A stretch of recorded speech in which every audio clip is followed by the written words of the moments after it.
Is it now? Is it now?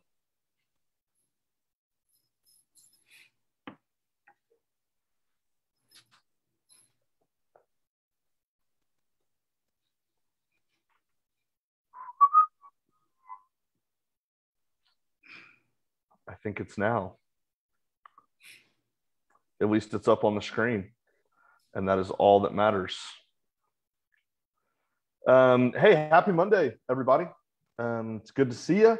Happy, what is it, Labor Day? It's a holiday. If I'm honest, I worked today, so so much for that. But you know, when you got to work, you got to work. So it's wonderful to see everybody. I'm glad you're here. This is Parents Helping Parents Live. This is our bi-monthly live stream that we do. So I'm excited. I think it's going to be a great evening. I want everybody to do a couple of things for me real quick before I get into my full introduction spiel. You're watching live on Facebook, so you should have a share button as you're watching the video. Do me a quick favor, reach up, click share, put this out on your newsfeed so that we can spread the net of our reach tonight to get as many people as possible.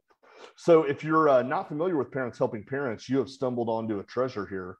Parents Helping Parents is a Oklahoma-based nonprofit organization with the goal of providing resources, shared experiences, and education to parents who have children who may be struggling with drugs or alcohol. So in short, we're a group of parents that all got together and said, hey, we've all had this experience of not knowing what to do when we had struggling young people. Let's pull our resources, let's pull what we've learned, let's start an organization to help other parents so that maybe they don't have to take quite the beating along the journey that some of our parents took. So what we do is we host support groups at different locations throughout Oklahoma and Kansas, Wichita, Edmond, Tulsa, Norman, Oklahoma City, and then we do this live stream twice a month and kind of constantly growing our reach the best we can. So I want to be real clear that as an organization, Parents Helping Parents doesn't have any professional experience. So you're not going to get any professional medical advice, professional legal advice, or professional clinical advice from our organization. Sometimes we have people that have that kind of expertise on the show or on the live stream and at our meetings to provide that. But Parents Helping Parents doesn't provide that directly. We think all of those are wonderful things, and you should definitely get them if you need them. We just don't directly provide those services. We're here to connect you with those resources in your area. So if you want to know more about Parents Helping Parents, if you want to stay up to date on all the wonderful things we're doing, or if you want to find local meetings near you, there's two places you can do that. You can do that on our Facebook page at Parents Helping Parents Inc., or you could do that on our website, parentshelpingparents.info, parentshelpingparents.info. That's also a great place to hear about our upcoming fundraising event, Hopeful Horizons. This will be our third annual event. I am now looking for the date because the flyer I pulled up does not have the date on it. So I'm going to back screen once. I pulled up all the speaker info. So that event is going to be on October 13th. So it's coming up right around a month away. It's going to be hosted at the Will Rogers Theater here in Oklahoma City. So you're not going to want to miss that. It's going to be really great. We have got a featured speaker coming in who is the public relations coordinator and a person in long-term recovery from the Hazel and Betty Ford Foundation. So it should be a really great night of information and fun and excitement. So if you're interested in that event, check it out on our website. That's where you can purchase tickets. If you happen to stumble across our live feed and you're a local treatment provider or a local organization that wants to sponsor that event, you can find that information out on our website as well. So the main thing I want you to do is look at the Facebook page and the website to find out where the closest actual chapter is to your location. We're really happy that people watch our live stream and interact with us here, but there is no substitute for being in a room with actual people who love you and care about you and want the best for you and can provide you that support. So if it's at all possible, try to catch one of those local meetings. You will not regret it. Let's see. Also, if you're watching, in the title of the video, there is a text line that we will be monitoring throughout the show tonight. If you've got questions, be sure to text those. We do our best to get to those questions. Sometimes we can't get to all of them. Sometimes we can't be as conversational as we would like to be, but we will do the best we can to get that. Or if you want to comment a question on the Facebook feed, I'll be watching that as well. Remember, if you do it on Facebook, Folks, this is the internet, and what you put on the internet forever stays on the internet. So if you're wanting to ask something that's more private, please send that to the private text line. And we'll make sure to ask that in a way that protects you and protects your family. So one more time before I introduce our speaker tonight, you're going to have a share button on your screen. Go ahead and click share.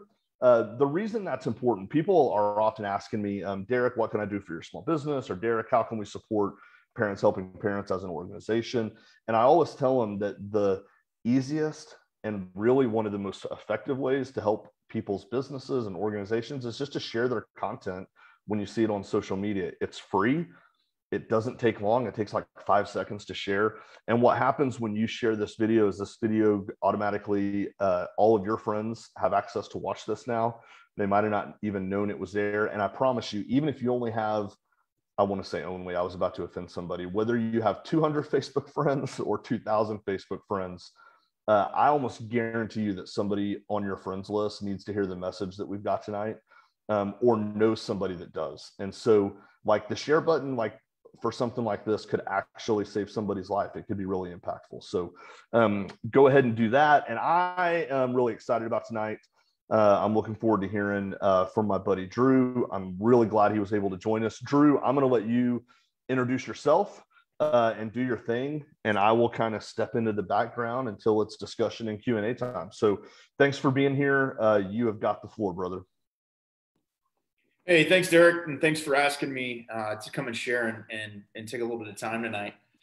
It's funny. I'm start by saying I am in recovery, and I also work at a treatment facility, and I'm sober since September 2nd, 2019.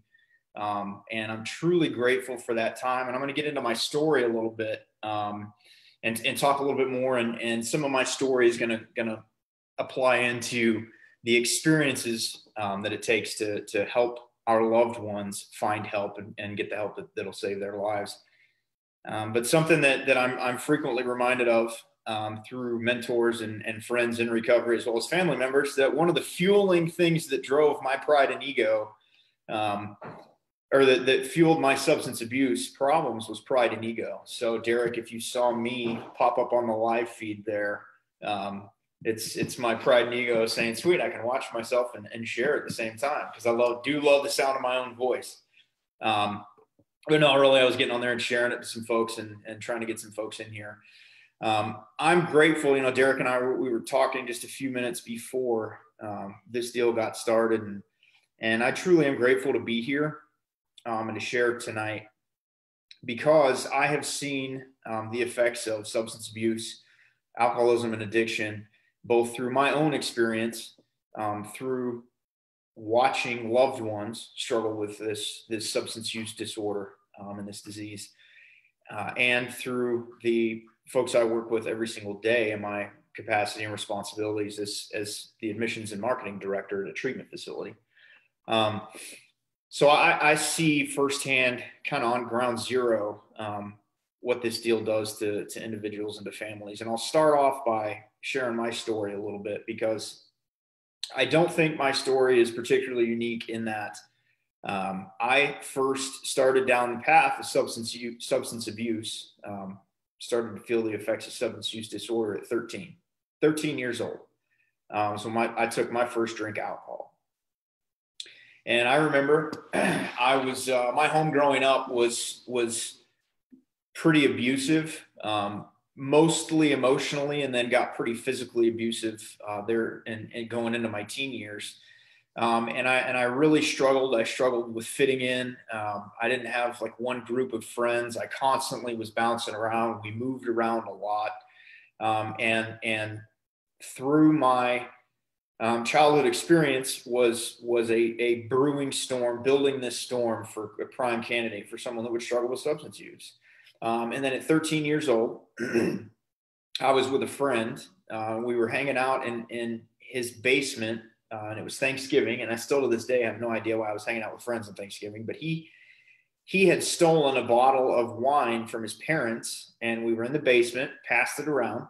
And I remember I took that first drink, and that alcohol hit my lips and down into my stomach, and I started to feel the effects produced, and I knew that was something I needed. That's something I needed in my life, because as an awkward kid, it instantly sent me to a place where emotionally I felt okay. Emotionally, I felt like, you know what, life isn't so bad. I can do this. I can handle things. I can navigate life if I don't feel all of the emotions that I was feeling. And I learned early through my own experience that everyone that struggles with substance use disorder has underlying behavioral health, mental health concerns and issues. Ultimately, we abuse substances because we don't like how we feel. 100%. We don't like how we feel. We feel like life has dealt us a raw hand. The challenges of everyday life elude us. We cannot cope and manage those things. And so taking outside substances into our bodies makes life a lot more manageable. So for me at 13 years old, I started chasing the drink. And from 13 years old, I was starting at 13, I was drinking weekly. I remember when I had my wisdom teeth taken out at 15 was my first introduction to prescription pain medications. And I learned instantly there, man, I take one of these, I feel pretty good. I wonder what two is going to feel like. And then two feels good, man, three is going to feel really, really good. See, for a guy like me, something different happens to me when I take any of those type substances into my body. It affects me differently. It affects me differently in that once I start, I can't stop. And so I get sucked into this vicious cycle that I was in and out of as a very young kid. And I was pretty successful. You know, I wasn't the kid that was in trouble with the law. I played varsity sports all through high school, graduated early. At 17, I joined the military. It's the day after my 17th birthday. Actually, my grandmother had to sign a permission slip for me to join the military. And I wanted to, you know, growing up, I wanted to be, you know, that guy on the recruiting poster, you know, the ones you're talking about, the ones where you see there's like a guy in all this cool guy tactical gear, and he's fast roping down a rock face, down a mountain, and he's going to shoot bad guys in the face. And I wanted to be that guy because I thought in my mind, man, if I just am that guy, then people will like me. If I just get to be that point and reach that level of professionalism, then everything will be all right. I think my grandmother was relieved when I joined the military at 17, also because she kind of saw the direction I was going and probably wasn't going to be a great thing if I didn't get out of town and start to do some productive things in my life. And the military is a breeding ground for substance use and substance abuse. You know, there's an official tagline in the military that says, we believe in the de-glamorization of alcohol. So the problem is that there's alcohol everywhere, at every event, at every ball, at every officer's dining in, and everything you do, there's always alcohol there. And it's accepted. You know, you get good and torn up, and as long as you're at work the next morning, ready to go on a 5-mile run, everything's good, man. Everything's good. You don't end up in handcuffs. You don't get a DUI. By all means, go burn the city to the ground and be at work Monday morning, ready to roll. And I was. There were periods of time where I would start drinking on Friday afternoon at the close of business, and my next coherent thought was Monday morning, because I'd wake up in my truck, somebody pounding on my window, because at least in my drunken state, I was smart enough to go ahead and get changed into my physical fitness uniform and fall asleep, pass out in the back seat of my truck. So somebody pound on my window to wake me up at 6 a.m. to get out and go for a run, still drunk. And we laughed about it. Man, Drew's that guy that can go hard and still function. And this brewing alcoholism.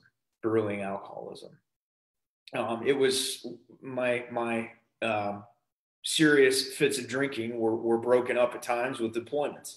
My first deployment was just about a month after September 11th, 2001. And that pattern continued, constant deployments all the way down the line until I retired in 2016. And the problem the entire time was nothing was ever good enough. And the reason I keep bringing that up is because when we're looking at the loved ones in our life, we're looking at those folks that are struggling that we think, I think my son or my daughter or my husband or my wife or my parent might need some help. I hope that my experience, you can draw some correlations to, and say, there's some similarities there. Maybe there's a storm brewing here in this young person or in this old person. Even in my military career, it was never good enough. I always had to be that one more unit, that one more rank. I thought, man, if I go and I leave the Army, being a young dumb Ranger, and I go to the Navy and do this whole deal and go to dive school and do all this, and I will have finally arrived. But the problem is I was always chasing something that never came to me, and that's me being happy and joyous and free with where I am in my life.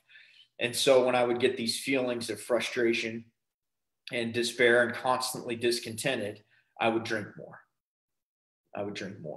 And you add to that, over a 17-year career and 13 deployments, numerous traumatic experiences throughout that time. Then I went through the retirement process in 2016. And on my way out the door, Uncle Sam and my command, they looked at me and said, man, it's getting pretty bad for you. My last year going through the retirement process, I had 7 different surgeries trying to put me back together between elbow and eyes and chest, and just different things they were trying to kind of put back together on me. And my command saw me drinking more and more, and I was drinking on pain pills because I was legitimately prescribed pain pills. And there's a problem there with that, with the legitimate prescriptions for pain pills. I don't know what Oklahoma statistics are, but I call Boston, Massachusetts. So, well, now Norman, Oklahoma is home. But previously, Boston, Massachusetts will always be my home. There was a study, the heroin epidemic is rampant on the East Coast, much more so than it is, out here in the Midwest and in the West. And when there was a new governor elected in 2016, and the heroin epidemic was so bad in Western Massachusetts that he actually established an opium task force.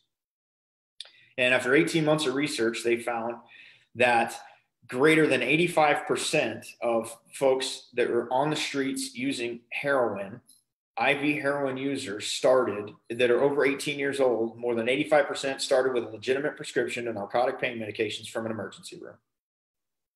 Of youth under 18, that number is greater than 95%. So what we have is, and the reason I bring that up is because our folks, me included, our loved ones that are struggling with alcohol and drugs do not have an alcohol and a drug problem. They have a life problem. I don't have an alcohol problem and a drug problem. I have a Drew problem. See, Drew, starting from a very early age, I didn't know how to live life. I didn't know how to be happy. I didn't know how to be content. I didn't know how to function without taking some foreign substance into my body to alter my mental status. What backs that up for me is that if all of us that struggle with substance use disorder, if it were simply a disease of the body, meaning if we were only chemically dependent, we could detox folks and send them home and they would never, ever struggle with substance use again. If it were just an addiction, saying you're taking too many pain meds or you drink too much, they could get sober for 30 days and stay sober the rest of their lives because there would no longer be a chemical dependence, right? So I point that out. I bring that up because we suffer behavioral health, mental health issues. Everybody's are a little bit different, but the common theme is that we all struggle with behavioral health, mental health, and we're frustrated with life and we don't know how to live, right? We don't know how to live. And my command saw that when I was going through the retirement process. They said, man, because I never planned on retiring from the military. I was going to continue to make war until war killed me or all the wars were over, because I loved it. I loved military life and what I was doing in the military. So they sent me to this treatment facility. This is my first time going to rehab. They sent me to a treatment facility, and this first time going into treatment, I went very reluctantly. I was resentful. I thought, man, Naval Special Warfare, and Army Special Operations Command, and DOD in general, they're just tired of guys getting out of the military and blowing their brains out. So they're just trying to check a block. So if I do something stupid down the road, they're not liable. That was what was going on in my mind. They really do care. But that was my resentment. That's my experience. And so I went, and this was one of these, $100,000 for 28-day type facilities that they paid for, down on the beach in Wilmington, North Carolina. And I went into that facility thinking, you know what, this will be good. I do drink too much. I'm certainly not an alcoholic. I do drink too much, and I'll learn how to get my drinking under control. And I left there after 28 days, completed that program. My wife picked me up, and we went and got some dinner out at a steakhouse, and I ordered a drink. And she looked at me and she said, are you supposed to be doing that? And my answer was, yeah, it's fine. I learned all these skills. I'll be able to keep it in control this time. Everything will be okay. I've got this under control. Anytime it's somebody that's struggling with substance use disorder says, I'm good, I've got this under control, you need to go ahead and get them a bed at a treatment facility, call their counselor, at a minimum, call their attorney, because they are about to spiral off and lose their minds. Anytime an alcoholic or a drug addict, or even someone that you think might be struggling, uses those magic words of, I've got this, I got it under control, man, have 911 on speed dial, because they are about to spin off and do something dumb. So she picks me up and I say, I've got this under control. I'm good. The reason I bring that up, and she didn't know any better. She was now ex-wife, but incredible woman. It was naivety. She didn't understand this disease any more than I did. I didn't understand this deal. And so she just was kind of like, well, okay. Now looking back, what she should have done is put my butt back in the car and driven me straight back to the treatment facility and said, he might need another 28 days because something didn't stick with him. It ain't working out. Well, I did keep it under control for about 2 weeks, 2 or 3 weeks. It was, a few beers a night, one drink a night. And then I just spiraled again. Drinking picked up. Work was stressful. I hated civilian life. I was trying to find a job in civilian life that was essentially replicating my military life. And so I was doing defense contracting. And then I started dabbling, getting into EMS work, and doing everything I was doing, right, is trying to hold on to what I was doing when I thought I was great. I was trying to hold on to what I was doing when I thought I was great. Now, there's different periods, time periods that could fit whoever your loved one is that I'm talking about, whether it's childhood at 13, sneaking drinks. It's that middle-aged person that's always wanting more, that can't cope and drinks to cope. And it's that older person going through transition. Holy cow, I just called myself an older person. It's that older person going through the transition of losing what they love, retiring from what they love, no longer doing that, and now feels lost, right? So there's different periods in here. Hopefully that's helpful to you, that you can see your loved ones in those different spots. Ultimately, I was lost and was trying to hold on to that, and my drinking picked up more and more and more. And that's when my first round of drinking till blackout every single night.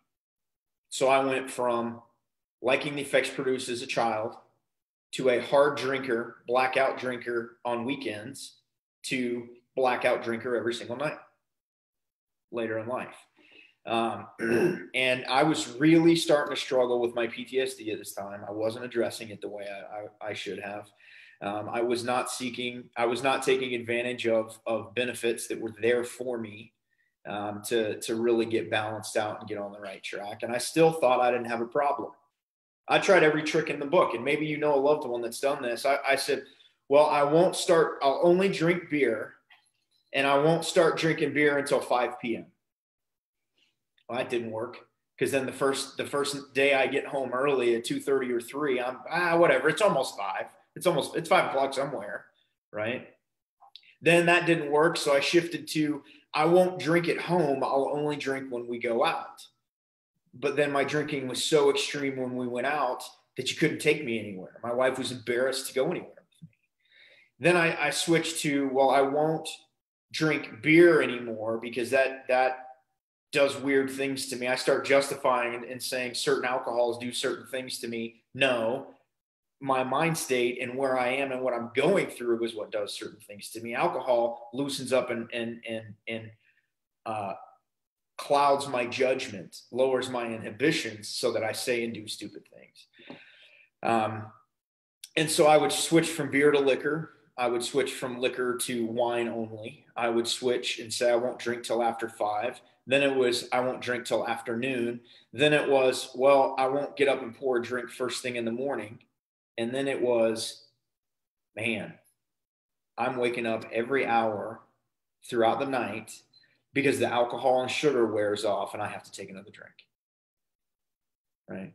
My wife couldn't take it anymore. See, I wasn't the angry or the aggressive or the violent drunk. I was the drunk that I would sit in my office at home and I wouldn't come out for 2 weeks. The only time I would come out is to get more booze. And I'd go back in there. She was living with a stranger and she was slowly watching me kill myself. And she, to her eternal credit, got me to a safe place. Dropped me off at the VA and said, you've got to do something with him. And when she got me in there and knew I could not hurt myself or someone else, she filed for divorce. She couldn't do it anymore. I instantly go into resentment mode. It's your fault. You did this to me. I cannot take responsibility for myself. And I don't have any choice but to deal with it, even though I wasn't dealing with it. And I went to treatment a second time there. The VA sent me to a treatment facility again in Groton, Connecticut. Tremendous place. A very special place for veterans. But again, I wasn't ready. I went in that time and said, I probably shouldn't drink anymore. This clearly is not good for me. But it's cool. I've got every legitimate reason on the planet to smoke marijuana. I can still smoke pot. I'm not going to get into anybody's personal feelings on marijuana, for, against, any of that. I'm not even going there. I'm sharing my experience. And for an alcoholic like me, I can't do it because I got out of treatment that time. And I do have every legitimate reason to smoke marijuana. I have a seizure disorder that was brought on by a traumatic brain injury from being blown up in 2009. Cannabis is great for that. I have chronic pain. I've got anxiety. I've got PTSD. I've got all these things that on paper look like a great thing. But the problem is I'm the type of alcoholic that anything I take into my body, if I'm given the opportunity to lower my inhibitions, I'll find a way to abuse it. I could abuse aspirin.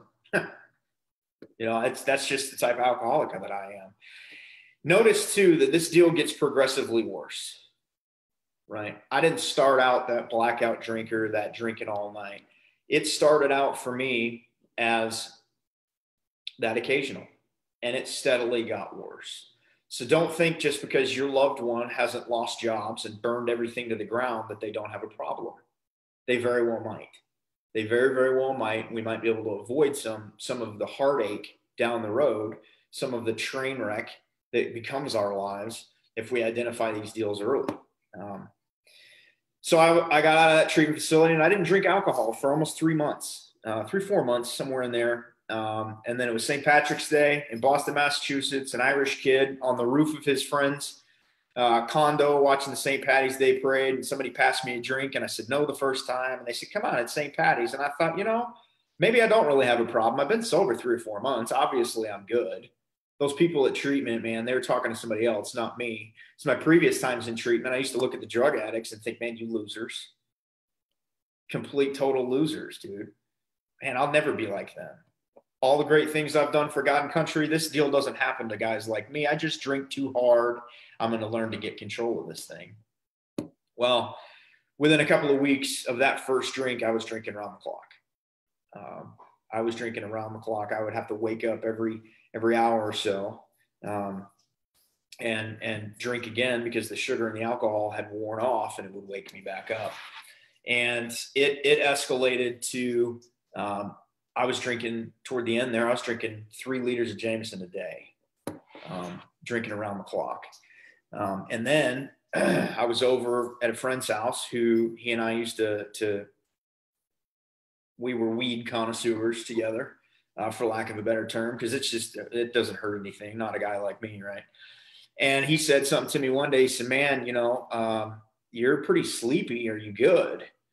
And I thought, yeah, I've been drinking a lot and tire and he goes, well, man, try some of this. And he pulled out some cocaine.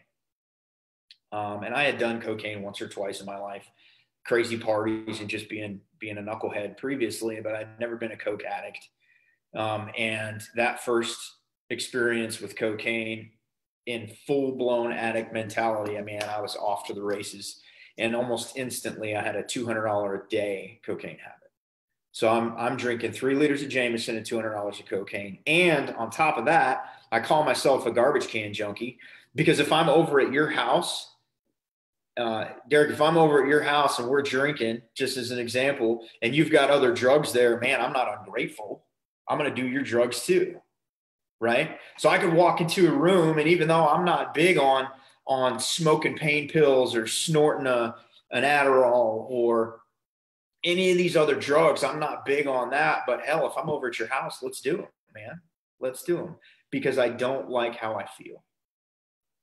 I don't like how I feel. I don't like, even worse now, I don't like who I've become. See, the guilt and shame has built and built and built. I've now burned 2 marriages to the ground. I've lost the only career I thought I loved. It was not due to alcohol or drugs, but I'm absolutely wallowing in self-pity and all of this alcohol and drugs and use, and feeling like now I am that junkie has compounded on itself to make my problem completely and totally full-blown and out of control. And I'm going to die. I'm going to die. And that's when I had the thought, I said, I'm going to get out of the East Coast. I got to get away from all of this business here. And I'm going to go visit my only family left, live in Norman, Oklahoma. And so I drove through the night all the way to Norman, Oklahoma. I remember one stop on a almost 20-hour drive. I remember one stop. And the only reason I remember that stop, because I was drinking the entire way. The only reason I remember that stop is because I had to go into the bathroom in a truck stop and crunch up more cocaine. It's the only reason I remember it. Somehow, by the grace of my higher power, I was able to make it here without killing someone else. Because at that point, I didn't care if I died. I'm glad I didn't hurt anybody else. I get here to Oklahoma, and it's crazy the way this deal works. And I always like to tell the family members of folks I talk to a couple of real important things. When I'm trying to bring folks in our facility, I work very, very closely with their loved ones. And I always tell them, I say, first and foremost,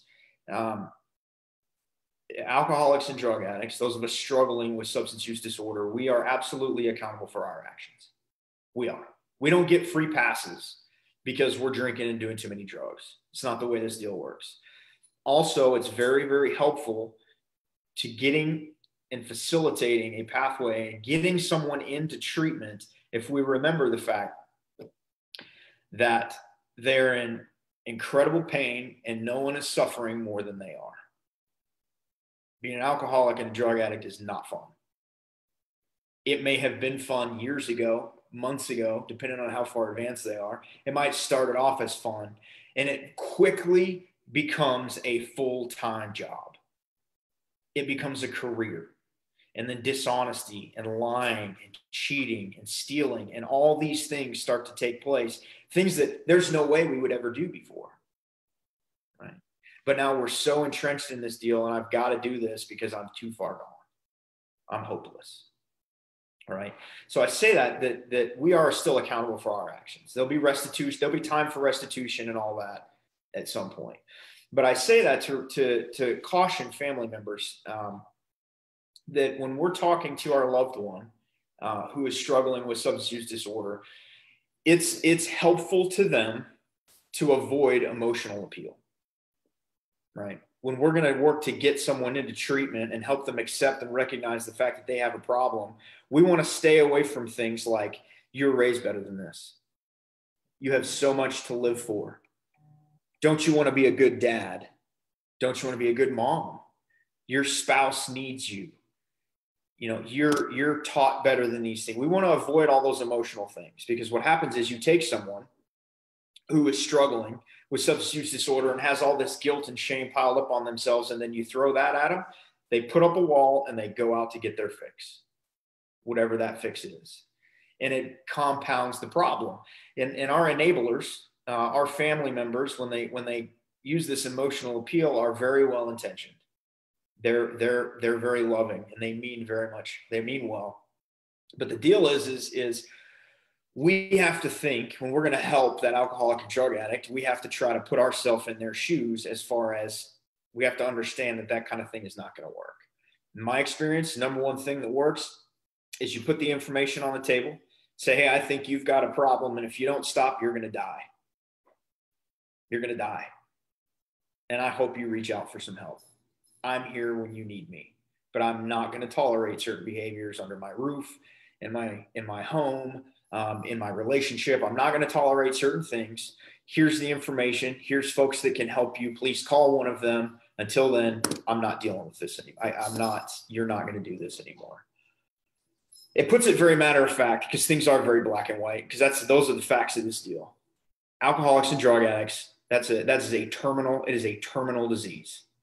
It kills us, sometimes slowly, sometimes real quickly. But the fact is we will die, and when we die, it will be sad and alone, because no one wants anything to do with us anymore.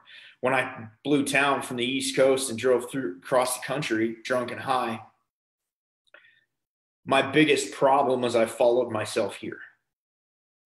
I thought I was outrunning alcohol and drugs, but I followed myself here.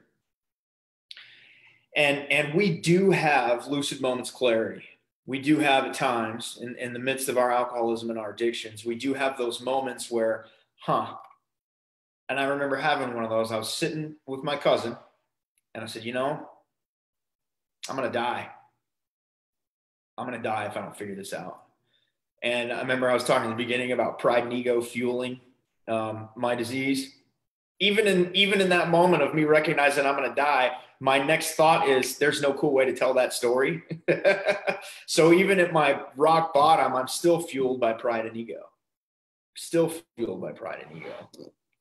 And I started calling around to some places, seeking ways I could get some help, things I could do, because I decided, I probably need to go back to an inpatient treatment facility.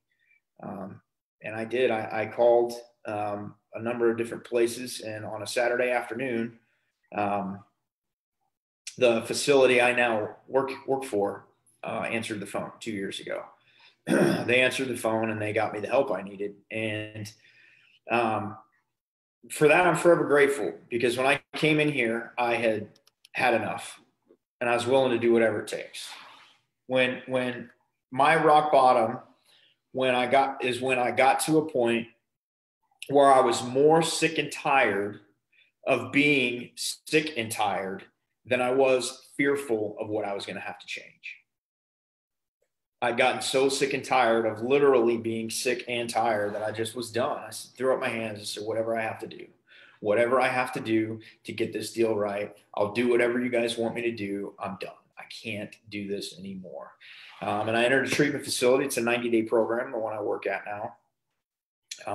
And I actually spent 109 days at a 90-day facility. That's how much of a train wreck I was. And then after that, I took advantage of all the resources that are in place to help alcoholics and drug addicts. Things like sober living, things like various 12-step recovery programs, things like getting into mentoring programs where I've got a group of folks that are helping me along this path, newly sober.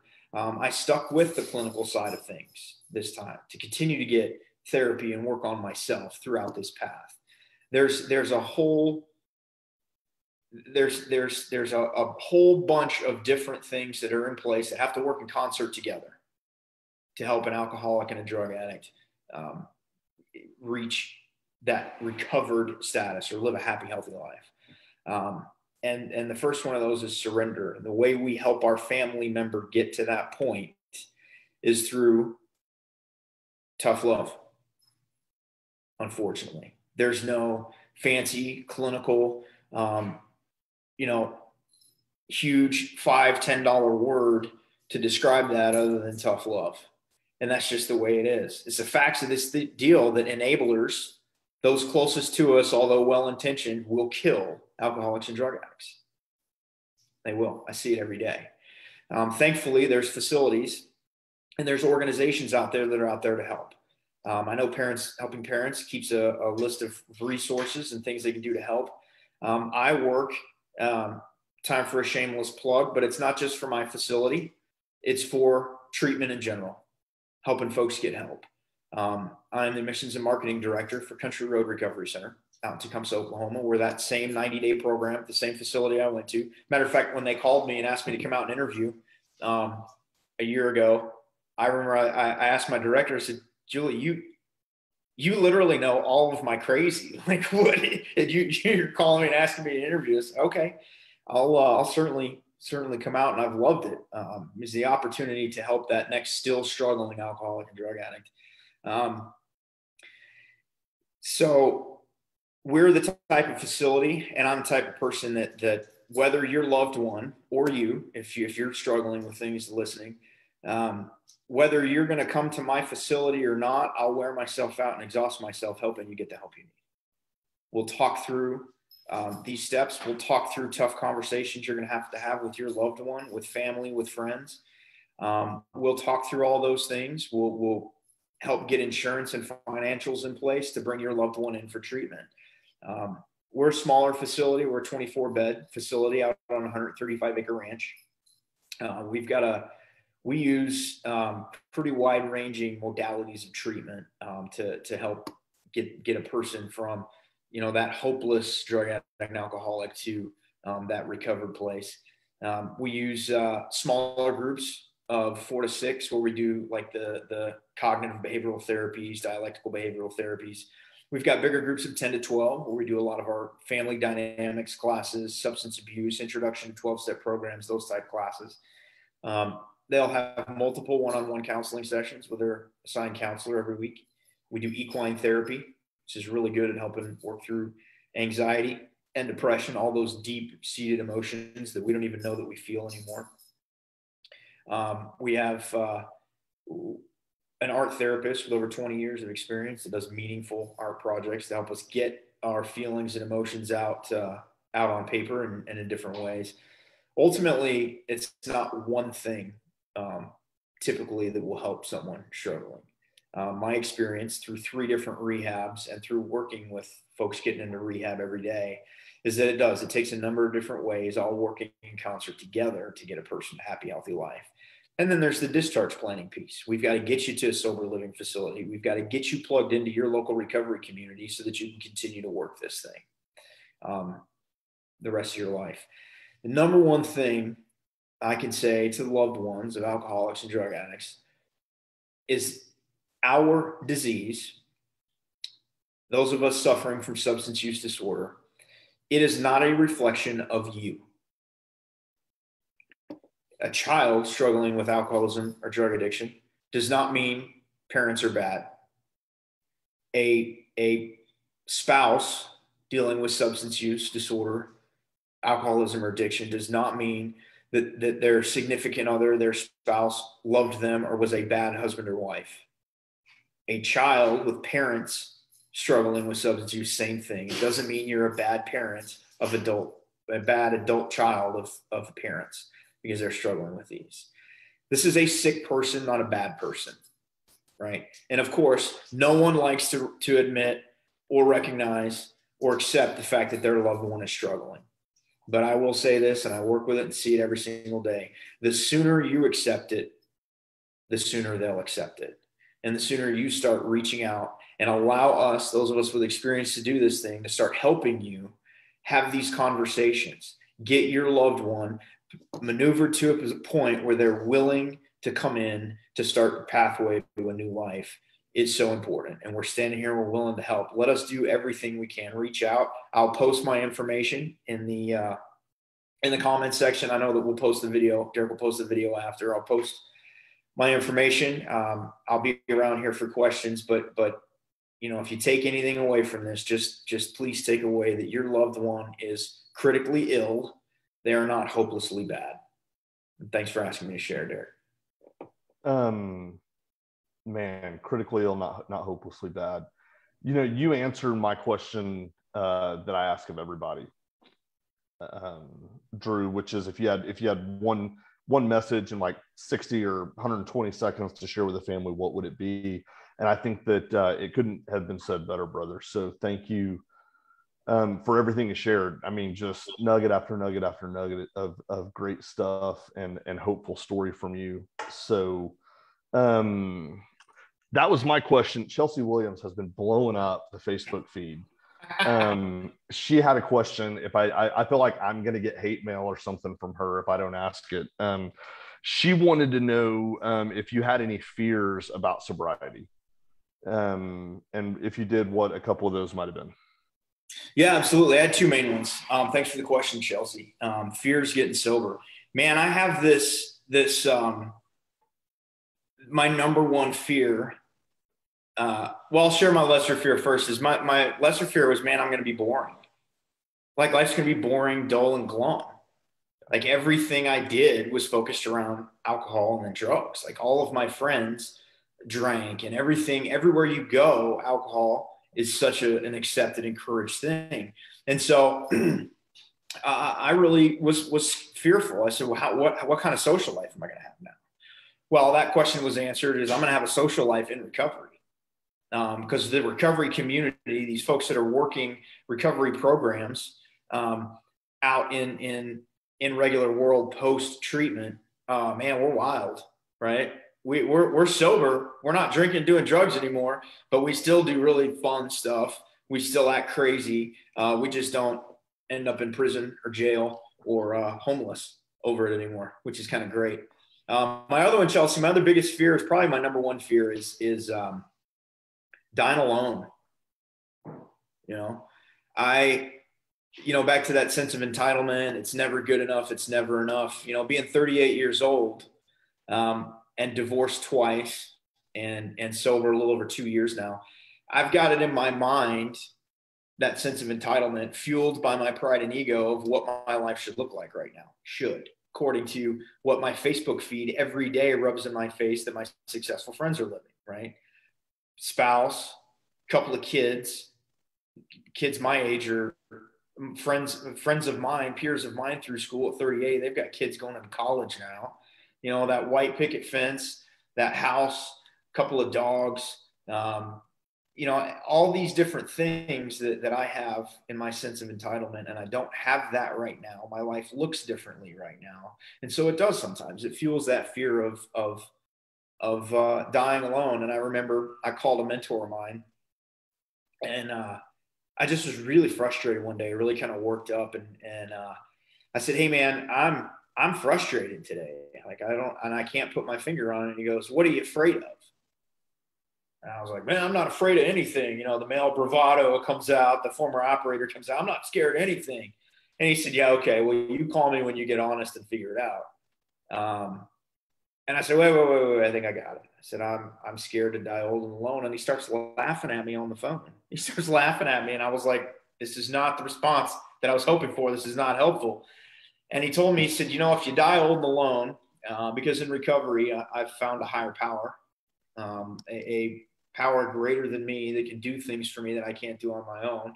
The exact definition of that doesn't matter for these purposes. But I found my higher power, and if I'm doing and living a good life and my higher power wants me to never get married and not have what my expectation is, then that'd be a good thing, because that means I'm doing the right thing, and that was my higher power's will for me. And if recovery's taught me anything, it's that living serenity is possible. Being accepting of the things I cannot change. Being willing to change what I can, and being smart enough to know the difference between the two. So that was a big one for me. And living this happy, healthy life in recovery has put me in a place where I can accept that and say, okay, I'm going to continue to live and be good. But yeah, thanks for bringing up all my fears there, Chelsea. Yeah, thanks, Chelsea. Thanks. I've been trying to bury that stuff for a while. Thanks. Appreciate it. Oh, and Chelsea, go Sox. I'm also going to get hate mail. Jason Franks and Huckabee are also commenting and telling you hi and all these type things. So I've got two questions, and we're running short on time. And now I've got a third question Pat sent. So I'm going to answer one of them briefly, and Drew, tag on anything that you feel like you need to tag on to in a nutshell. And these are in the comment section of the Facebook video too, Drew. So if you want to go back and type in an answer, feel free. She's got a son that's in treatment for the 6th time. She's trying to get him to understand that sober living is the better option than coming back home, because coming back home is not going to be helpful for him. So what I would tell a person that called my office and asked me that question is, absolutely let the discharge planners at the treatment center do what the discharge planners at the treatment centers do, and set up an aftercare program that they feel like is going to work best for his recovery, because that's what they're professionals at. But I would add, if you know that him coming back to live with you isn't what's best for him, then don't let him come back and live with you. Say to him, hey, you need to go to sober living for X amount of time before you can come stay with us again. And in that direction, kind of force his hand. So Drew, I'm going to read these other questions if you want to add a quick piece to that. Yeah, I don't know how old your son is, but if he's been to rehab 6 times, if he's been to rehab 6 times already, I'm assuming he's an adult. The best thing you can do for him is say, you're not coming back here, period. Like Derek said, you're an adult. You need to go to sober living. You need to take advantage of the resources they have in place for vocational placement, get back into school, get a job, at some point, get your own place. You don't belong at home. You're a grown man, and we are no longer going to enable you, because we're not going to help you slowly kill yourself with drugs and alcohol if that's what you're doing. We're not doing it. So go to sober living, or you can figure something else out, because you're not coming back here. And the sooner you tell him that in treatment, the more time he has in a safe, controlled environment to process that and figure out what he's going to do. So I always tell families, listen, lay it on them quick. You're not coming home. So they've got time there to process that with their counselor and figure out what they're going to do. Yeah, excellent. So there was another question from a lady who has a loved one that's in First Step at Metro Alliance and feels like he maybe needs more support. And so here's what I'm going to say to this mom. All of the people that have been commenting in this thread, so Drew is going to put his information in there. Chelsea and Dustin or Jason would be really equipped to answer that question for you in a private message. And I say that to say, I don't know what the policies are at the facility, whether he's at, and whether it's even an option to add in services while he's there, because I'm going to have some follow-up questions for you, Danielle. But I know that one of these people that are watching, and that Drew will follow up with you in a private message to make sure that you get that question answered. Okay. And then real quick for Pat, he just asked, where's kind of a boundary between parents who are helping but not wanting to enable? So if you have a young, maybe have a son or daughter that's in, let's say maybe they're in early recovery, but they've got some health issues, or they need a dental procedure or something like that.